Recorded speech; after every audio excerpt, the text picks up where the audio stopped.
Going the do-it-yourself route with your rental property may seem like the best choice to save you money, but is it really? Many landlords underestimate the true cost of self-management, but hiring a property manager could also be the wrong choice and cost you money. So what do you do? I'm gonna give you the real numbers behind self-management versus property management, so you'll have a clear picture of the right option for you. The direct costs of hiring a property manager, the indirect costs of hiring a property manager, and finally, weighing the two options, trying to help you pick the best choice for you. My name is Steve Welty. I'm the CEO of Good Life Property Management. If you get value from this video, please hit like and subscribe. All right, so if you manage your property yourself, you will have some direct costs. They are marketing costs. So paying Zillow to list the property. Yes, they do have a listing fee if you want Zillow paid premium ads. Now you can list for free, but if you want paid premium syndication for more reach, which should get you a higher rental price, it's about 30 bucks. Then you have your cost of doing your background check. So it depends. It usually is anywhere from $19.99 up to $69.99 for a background screening company to do a credit check, eviction search, criminal search, court records check in many cases. You have travel costs. Oftentimes landlords come in from out of town to market their property when they get a tenant that moves out. Most of these costs are tax deductible if you're doing it yourself, but they're important to weigh the costs. Many people don't think about this when they're weighing the options. Then you have legal and compliance costs.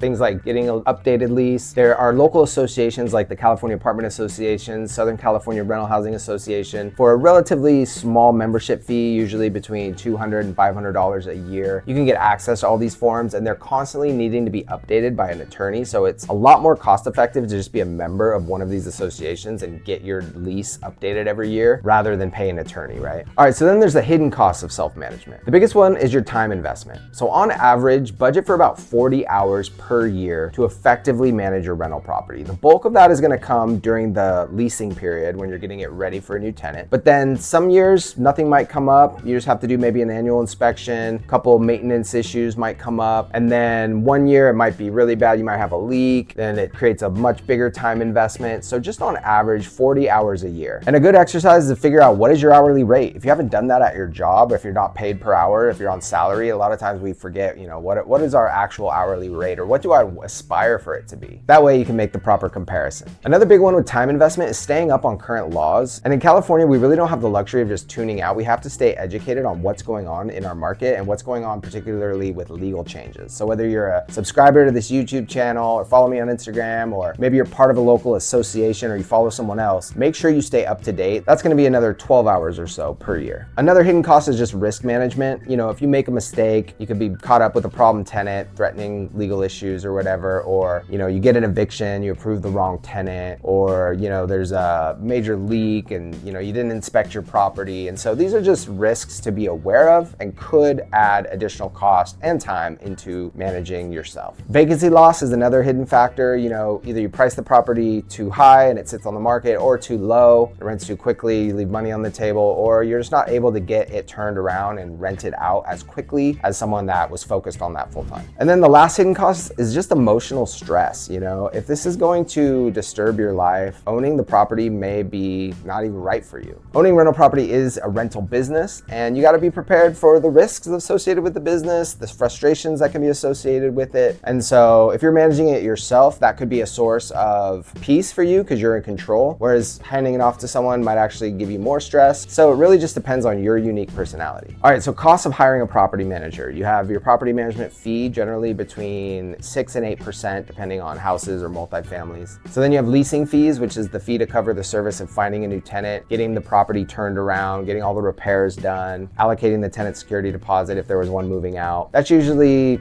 around $500 to 50% of 1 month's rent. Then you have a lease renewal fee. Hopefully your manager's doing a good job and they get the tenant to renew the lease. So that can be anywhere from 99 bucks to 25% of 1 month's rent. And then an annual inspection fee. So this can be anywhere between $99 and $200. Generally, you get an annual inspection done, a report, and those are kind of the big fees. Now, there are other fees that you need to look out for if you're hiring a property manager, and just making sure that you understand what they are and what the value you're getting for those fees are. But generally, all in, property management will cost you between 9% and 12% on average. So comparing the two options, what's right for you? So who benefits most from self-management? We've worked with a ton of people. We've worked with people that we've helped improve their lives and achieved our mission. And then we've worked with people that it didn't work out and it was frustrating for both parties. So here's some common threads that we see for people that are successful with self-management. Number one, you're interested in it. Like, you're interested in learning about property management. You're interested in staying up to date on the laws. Often this stems from you like to be in control. You want to really protect your property and you're not comfortable handing it off to someone else. And then there's sometimes people that have to hand it off because they live out of state, but they want to micromanage the property manager and just stay really, like, they want to be in charge of all the decisions and just kind of have a gopher between them and the property and the tenant. And in those situations, it usually doesn't work out well for anyone because the owner is just frustrated because they have a messenger instead of a true manager. The manager's frustrated because they're being micromanaged. And so that can be a losing situation for both sides. So if you live in the neighborhood, that's a great reason to consider self-management. You know, you're going to be driving by it. You can check on it frequently. You may even get to know the tenants, which isn't always a good idea, but if you live in the neighborhood, you might. So what is the option that will most maximize your peace and financial return? I would weigh those two options, and usually I lean towards peace, but some other people might lean towards financial return. So who should consider hiring a property manager? Busy professionals, you know, you can't invest the time, you live out of town or out of state. Landlords with multiple units, this means you fall under rent control usually, which means you have a whole slew of laws that you have to know and abide by and have the proper disclosures and the I's dotted and the T's crossed. But what's the break-even point? When does hiring a property manager actually break even? You can do your time value analysis and then weigh that against the cost, the fees of the property management. And then when you take your fees for property management, I like to always recommend that you take off 40% because that's the tax deduction you get for running your rental business. So you can weigh that versus the value of your time. You can look at your past results. How long did it take you to lease your property last time? Compare that with what your property manager that you're interviewing, what their average days vacant or their average days to get at least looks like, their average length of tenancy. Whether you self-manage or you hire a property manager, we want San Diego and Orange County to be known for how great of a rental property community we have. If you have the time, you value the control, and you live in the area, self-management can be right for you. It can be a better financial decision. However, if you live out of state or out of area, you don't have the time, you're not looking to stay up to date on all the legalities and all that stuff, then hiring a property manager after the tax deduction is actually